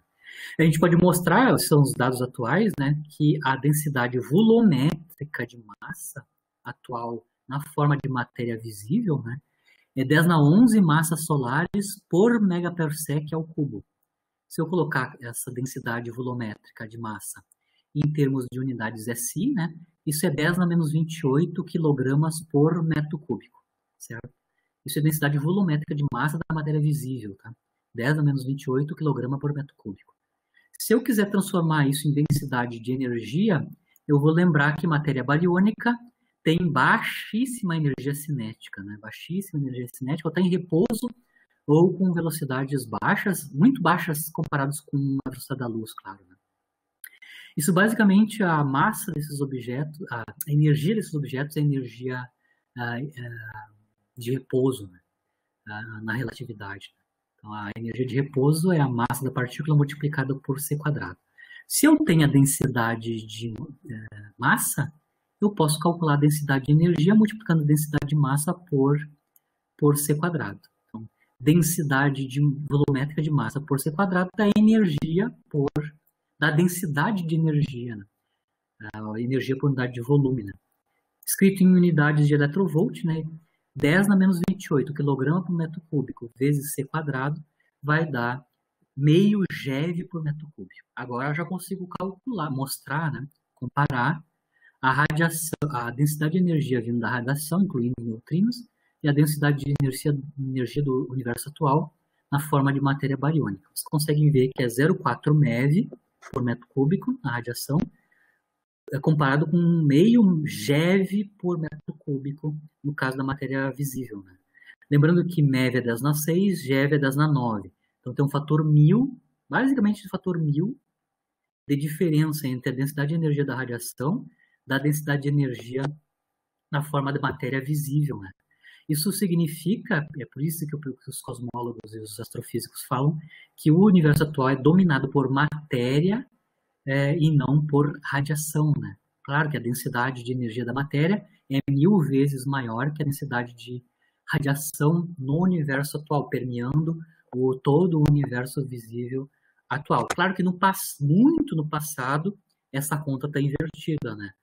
O domínio da era da radiação e a matéria tinha pouca, a matéria bariônica, né? Tinha pouca contribuição, né? Então, mudou o perfil da constituição do universo, mas no ano atual dá para mostrar claramente, usando a ideia da radiação cósmica de fundo e a radiação de corpo negro associado a ela, eu consigo mostrar que o universo atual é dominado por matéria e não por radiação. Eu ainda consigo rapidamente mostrar que essa densidade de matéria que a gente tem visível no universo não é suficiente para ser aquela necessária para recobrir as características do universo atual. O universo atual, em qualquer ponto do universo, né, em grandes escalas, a geometria é plana. O universo é plano, tem geometria plana em grandes escalas. Né? Para a geometria ser plana em grandes escalas, na astrofísica, ou na relatividade geral, né, na relatividade geral que descreve o modelo do Big Bang, né, para você ter um universo plano, a densidade de energia de todo o coquetel que forma o teu universo tem que ser da ordem ou igual à densidade crítica, tá? Aí o pessoal consegue calcular na cosmologia qual é que é a densidade crítica, ou seja, qual é que é a massa por unidade, ou seja, quanto é que é a matéria por unidade de volume, né, massa por unidade de volume que tem que ter para o universo ser plano, né? A densidade crítica é 10 na menos 26 kg por metro cúbico, certo? Isso dá para comparar com o medido experimental hoje com a matéria bariônica, tá visível. É 10 na menos 28 kg por metro cúbico. Tem um fator 100 a menos. A densidade da matéria visível é 100 vezes menor que a densidade crítica necessária para descrever um universo plano, certo? Lembrando que a radiação no universo de hoje não faz nenhum papel, né? 1000 vezes o de matéria, mas o problema é com a matéria, né? A matéria bariônica é 100 vezes menor que a necessária para ter um universo plano, né? É por isso que aqui as contribuições da densidade de energia do universo estão distribuídas com outras fontes que não são matéria bariônica, ou seja, não são matéria visível, que é as famosas matéria escura e energia escura, né? A energia escura e a matéria escura vão dar contribuições para a densidade de energia que vão fazer com que a densidade total, a densidade de energia total do universo, seja igual à densidade crítica e a gente obtenha um universo plano em grandes escalas. Tá? Então é uma brincadeira aqui só usando a radiação térmica para fazer continhas de cosmologia. O exercício final que eu quero fazer com vocês é uma outra aplicação da fórmula de radiação, né? Eu consigo construir um modelo de resfriamento de materiais se eles estão radiando energia, ou seja, emitindo energia na forma de radiação térmica, né? E a gente pode escrever por radiação de corpo negro, né, no modelo simplificado. Né? A gente sabe que a potência dissipada pelo um objeto que radia, né, ou seja, que perde energia, né, para o meio, né, a potência dissipada tem que ser associada com a taxa de variação temporal da energia interna desse sistema. Né? Eu estou convertendo, ou seja, mandando para o exterior, né, perdendo parte da energia interna. Tem uma variação temporal da energia interna. Essa variação temporal, claro, faz com que a energia diminua com o tempo, então a taxa de variação temporal tem sinal negativo, ou seja, eu tenho um decréscimo da energia interna com o tempo, e a quantidade que é perdida, né, a taxa de variação temporal, basicamente é a intensidade da radiação multiplicada pela área do objeto que está emitindo essa radiação. Lembrando que a intensidade é potência por unidade de área emitida, se eu multiplicar pela área emitida, tem a potência total emitida por esse objeto. Né? Eu consigo mostrar, então, que a potência dissipada na forma de energia térmica pela lei de Stefan-Boltzmann, está associada com a temperatura quarta desse objeto e o coeficiente de emissividade. No caso do corpo negro, claro, a gente está assumindo que o epsilon é 1, porque o corpo negro é um emissor ideal, né?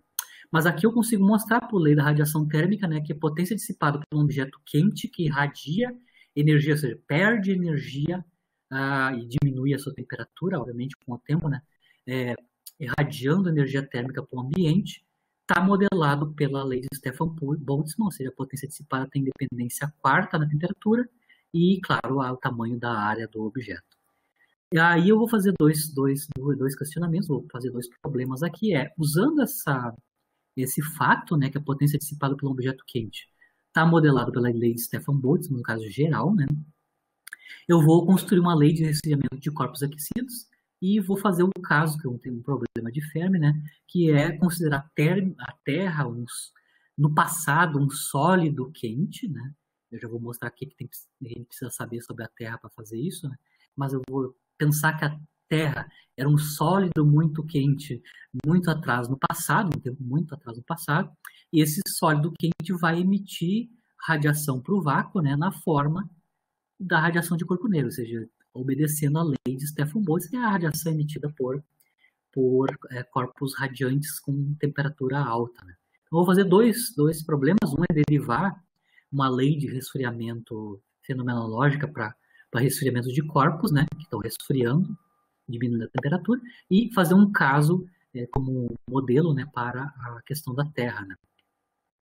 Só para entender por que eu vou fazer esse questionamento sobre modelar a Terra como um sólido quente que vai resfriar. Essa é uma das primeiras maneiras de estimar a idade da Terra, né, no passado, né. No final do século meio do século XVIII, né, o Lord Kelvin e algumas outras pessoas, Helmholtz também, né, tentaram determinar qual é que é a idade da Terra e do Sol. E uma das maneiras de se determinar indiretamente a idade da Terra e do Sol é usar, por exemplo, modelos físicos, né? Um é o do colapso gravitacional e o outro, que é o modelo do térmico, né? E o outro é o modelo do Kelvin, que vem via resfriamento irradiando a alta temperatura, irradiando energia térmica, né? A forma térmica e energia térmica, radiação magnética, e diminuindo a sua temperatura. Então, por isso que eu vou fazer esse exemplo específico. Vou considerar a Terra com uma temperatura altíssima e qual é que é o tempo daquele momento em que ela está com temperatura altíssima até chegar à temperatura ambiente, ou seja, da ordem de 300K na superfície, né? Então, começando com o primeiro problema, que é a partir da lei de Stefan-Boltzmann determinar a lei de resfriamento de corpos, né? Para isso, eu vou ter que fazer uma relação entre tempo e temperatura, né? Certo? Para fazer isso, no caso do sólido, em altas temperaturas, a gente já aprendeu hoje como fazer.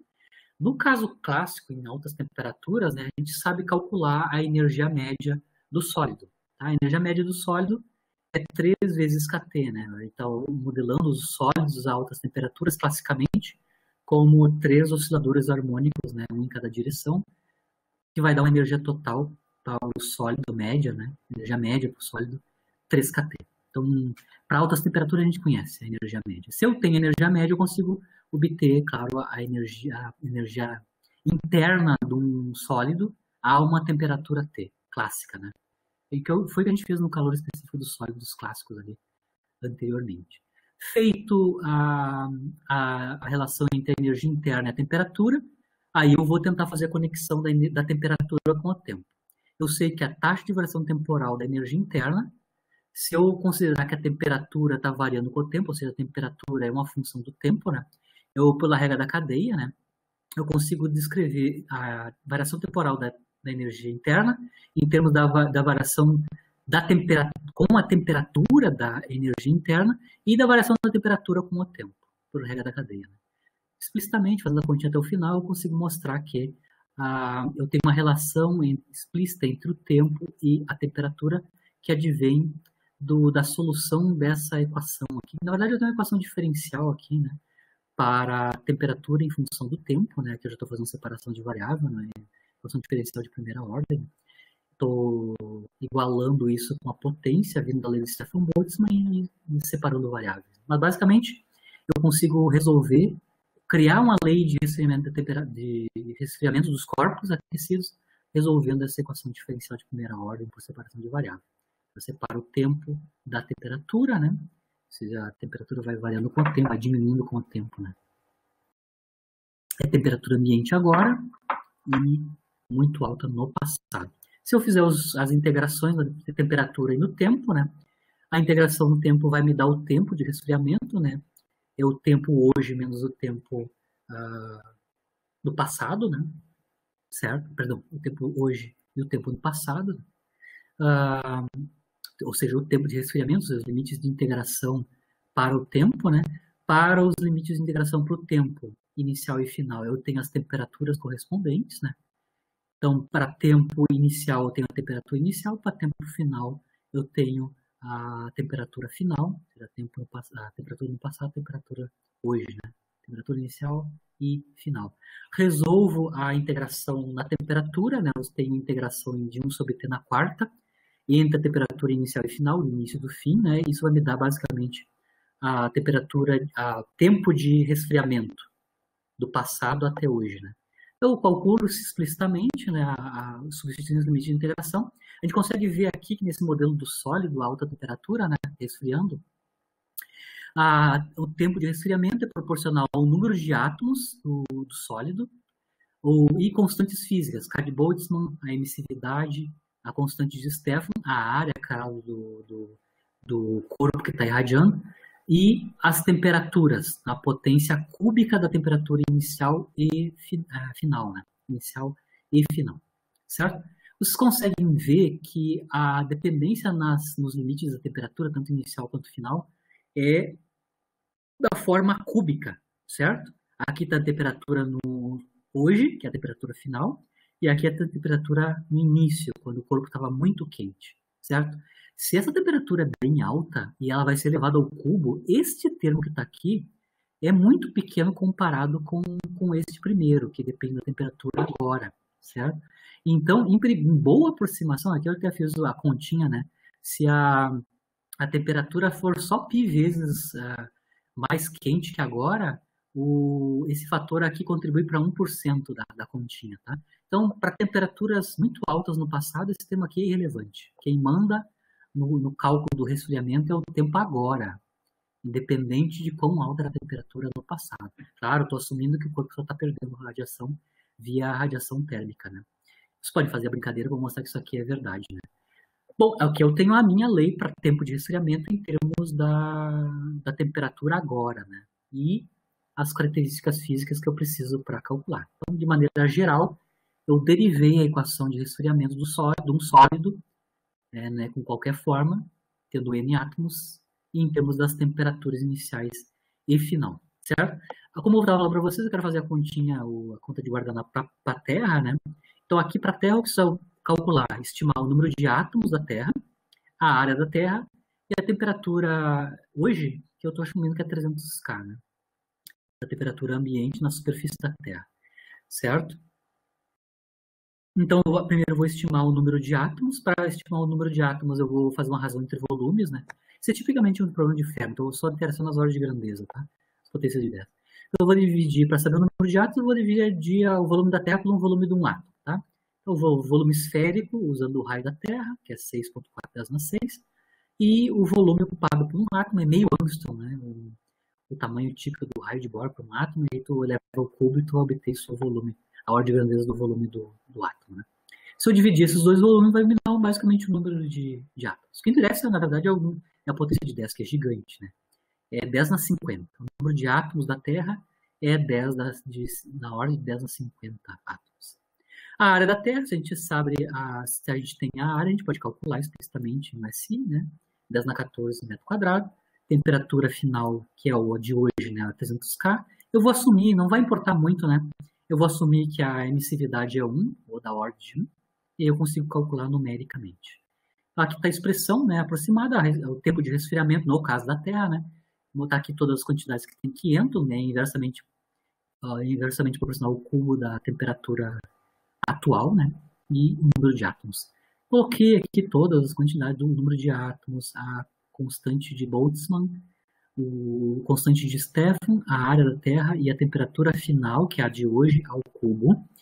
Isso vai dar em segundos, um tempo em segundos, vai dar da ordem de 10 na 11 segundos, né?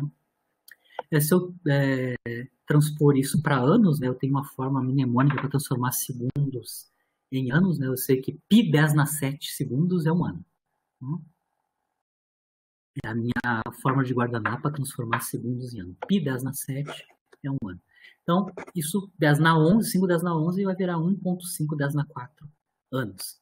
Isso aqui é da ordem, o tempo de resfriamento da Terra do passado até agora, assumindo, claro, nessa oversimplificação, que ela está perdendo energia só como energia térmica, né? Como um corpo negro, como um corpo quase negro.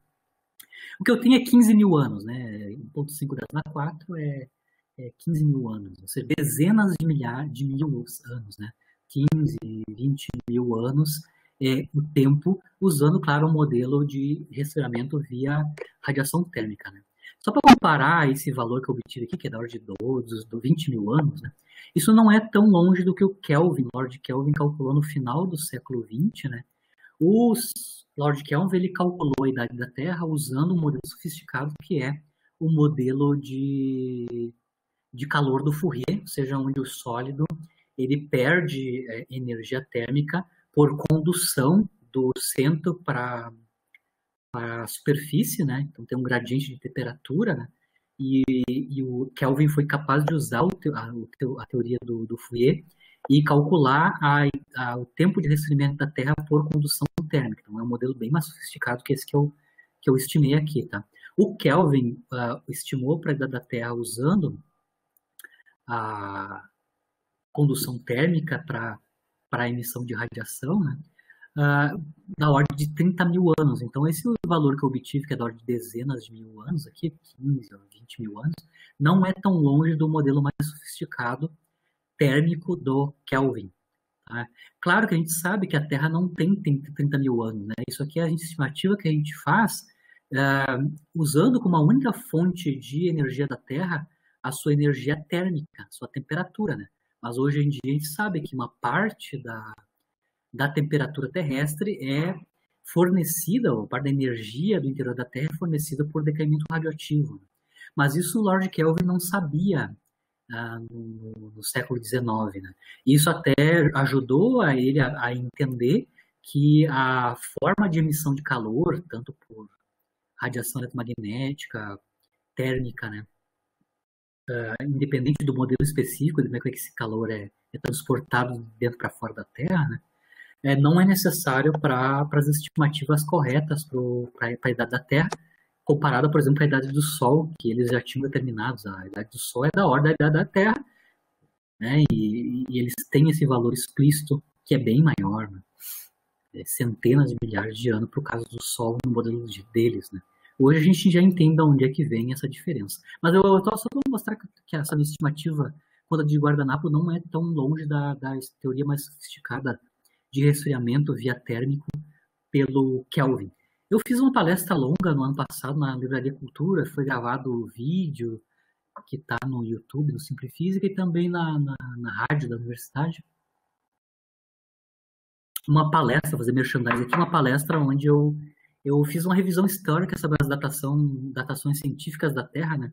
Desde as mais do passado, do Kelvin, do Helmholtz, até as datações por datação por radioisótopos, né? Que é a maneira atual de fazer a datação da Terra, né? Então eu fiz toda uma revisão histórica e é interessante. Os slides estão nesse link aqui, tá? Então eu vou encerrar a aula de hoje. Eu acho que eu fiz um encerramento da parte da teoria de Planck, fazendo duas aplicações, né? A radiação de corpo negro descrita corretamente e também o calor específico dos sólidos, calor específico molar, né? Já usando o modelo do Debye do Einstein, né? Onde a quantização é crucial para descrever os dados experimentais, onde numa região específica onde a física clássica não dá conta. A quantização da energia está dando conta de uma série de problemas clássicos, que é a radiação de corpo negro, calor específico dos sólidos. Na aula que vem a gente vai ver a questão do efeito fotoelétrico e do efeito Compton, né? Vai seguindo as bases experimentais e científicas, né? da teoria quântica. Né? Espero ter dado para vocês a ideia de como é que o Einstein e o Planck utilizaram a quantização para fazer o uso correto da energia média para descrever corretamente os observáveis. Né? Eu vou deixar um bônus para vocês, o cálculo da radiância espectral em termos da comparatura, o tempo máximo, né? Resolver a equação do máximo, né? Também resolvi numericamente para vocês aqui no Wolfram Alpha. Tem o link ali para vocês verem o cálculo numérico dessa solução dessa equação algébrica que vocês têm que resolver não linear. Né? E eu obtenho corretamente a lei de Wien para lambda máximo. Também tem um outro bônus, que é o cálculo explícito a partir de algo que a gente já tem, que é a função de distribuição de probabilidade de Maxwell-Boltzmann aplicada para um oscilador harmônico. Né? Eu consigo mostrar em detalhe que a energia média de um oscilador clássico, né? Só usando a ideia de médias pesadas por função de distribuição de probabilidade, no caso é a Maxwell-Boltzmann, da KT, no caso clássico. Tá? E é isso, pessoal. Agora eu estou aberto a perguntas. Eu já vou colocar daqui a pouco a aula lá no Moodle. Então eu vou abrir para perguntas. Eu vou só tentar abrir um link aqui dos cálculos numéricos, só para vocês verem como é que funciona. Se tem alguma pergunta, pode ir falando, né? Que a gente já está avançado. Alguma dúvida?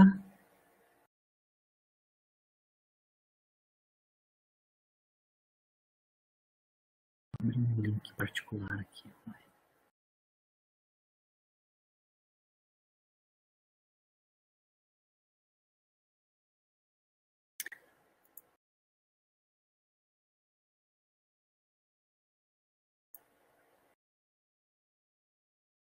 Vamos ver se eu consigo abrir. Mas, a princípio, era isso para a aula de hoje. Vocês têm alguma dúvida, algum outro comentário, né? Vou tentar abrir aqui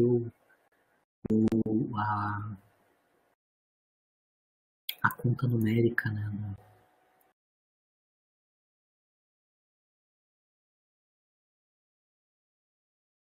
Aqui.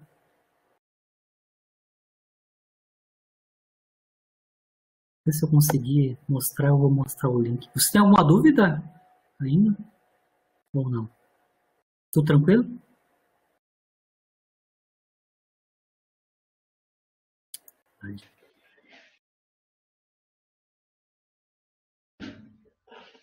Tudo tranquilo?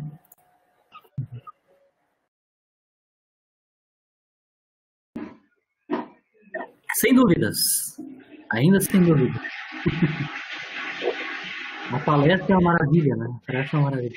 Mas eu tenho todos os links necessários para vocês. Tá? Eu tentei fazer um detalhamento intermediário. As questões que eu vou colocar na sexta-feira têm a ver com os conteúdos que a gente está cobrindo aqui nas transparências, tá? Sempre com os bônus, vocês podem ler depois, né? Para a gente não ficar carregando derivações na apresentação, né? Certo? Perfeito. Boa noite para quem segue. Na quinta-feira a gente recomeça. Alô. Certo? Veremos na próxima semana, então, efeito fotoelétrico. Na próxima aula, efeito fotoelétrico e comecinho do efeito Compton. Professor? Fernando. Fala. Eu tenho uma dúvida no início da emissão. A emissão do corpo negro, devido à sua temperatura. O que acontece na molécula lá no momento? É devido à agitação molecular na partícula, quanto maior a agitação molecular com ganho da energia, ela vai gerar a emissão da radiação. É isso que acontece na matéria. Lembra? No nosso modelinho, né, no nosso modelo físico do corpo negro, era uma cavidade, né? Então, o buraco da cavidade, o buraquinho da cavidade, é o corpo negro. Tudo que entra ali não volta, e o que sai de dentro é igual ao que está lá dentro, a radiação que está em equilíbrio térmico com as paredes da cavidade. Toda a continha que a gente fez na aula passada foi modelando qual é que é a energia média e o comportamento dos modos da radiação dentro da cavidade que vai ser emitida, né? A radiação que sai dali de dentro vai ter o espectro de corpo negro, né? A radiação que sai é exatamente a cópia que está lá dentro. É uma radiação devido à diferença de temperatura externa, essa radiação vai ser absorvida pelo corpo negro e dentro dele vai ter a sua agitação. Sim, aqui lembra que quando a gente faz a emissão da radiação, ela está em equilíbrio térmico. O corpo negro está a uma temperatura fixa, tá? Quando ela está em temperatura fixa, a radiação que sai do buraquinho é igual à radiação que está dentro da cavidade. A radiação da cavidade está em equilíbrio térmico com as paredes, tá? Então, o Planck ele modelou os átomos da parede como sendo elétrons, né, partículas carregadas, que estão emitindo e absorvendo radiação. Tá? Eles absorvem a radiação que está ali dentro e emitem de volta. Tá? No caso do Planck, o oscilador do Planck, os átomos do Planck, são modelados por um oscilador harmônico forçado, certo? Amortecido forçado, um pequeno amortecimento. Tá? Por que é um oscilador harmônico forçado? Porque tu tem a partícula carregada ali, que pode ser movimentar, né, o seu movimento oscilatório, mas ela está recebendo energia externa da radiação que está junto com ela, certo? Então, ele vai emitir e absorver a radiação em equilíbrio térmico com essa radiação, certo? O Planck conseguiu mostrar qual é que é... Tudo devido à energia cinética interna das moléculas da matéria ali que estão agitadas. Isso. E aí estão emitindo essa energia, esse salto na velocidade a onda eletromagnética, a velocidade da luz que está sendo emitido. Isso. E ainda no modelo do Planck, né, da parede, né, os átomos da matéria eles são osciladores forçados. Então, eles estão toda hora recebendo. É o caso onde a EMEC do sistema ela está conservada na média, né? Não sei se tu viu, lembra da mecânica clássica, né? Oscilador harmônico forçado. Sim. Certo? Tem ressonância. A EMEC não é conservada. Na média, se o amortecimento é pequeno, a média é conservada. Mas, claro, que o Planck vai assumir que na média a EMEC é conservada. Mas o que está acontecendo com a energia mecânica com a energia dos átomos, que são os osciladores, né? Ela varia no tempo, porque elas estão absorvendo e emitindo radiação. Eles absorvem a radiação e depois reemitem ela, porque partícula carregada emite radiação, é potência, lei de Larmor, né? É nesse sentido. E outra dúvida que eu tenho em particular é ainda como é que salta essa energia da agitação dessa molécula já numa velocidade constante, que é a velocidade da luz, que não é acelerada nem desacelerada, já sai nessa velocidade constante. No caso das paredes com equilíbrio térmico com a radiação que está ali, ela absorve a mesma radiação que está dentro da cavidade. Eles pegam e devolvem a energia do meio externo, que é a radiação que está dentro da cavidade. Sim.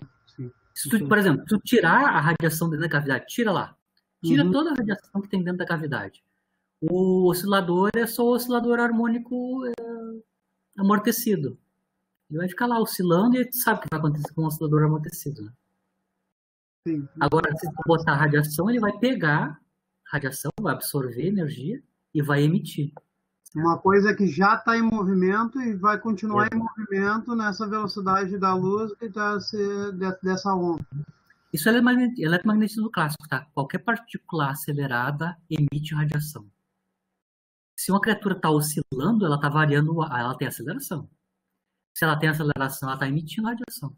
Então, um oscilador harmônico carregado, uma partícula, um elétron carregado oscilando, ele emite radiação. Isso até a gente conhece na física clássica, sabe qual é a potência dessa radiação emitida. A potência de Larmor, o nome, né?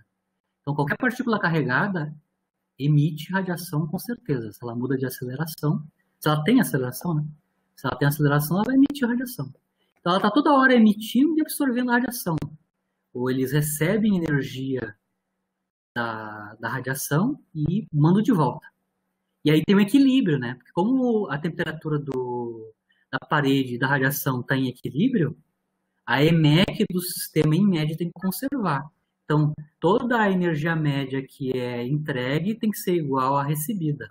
Tem que fechar a conta do equilíbrio, né? Ok, obrigado, professor. Uhum. Boa noite. Até mais.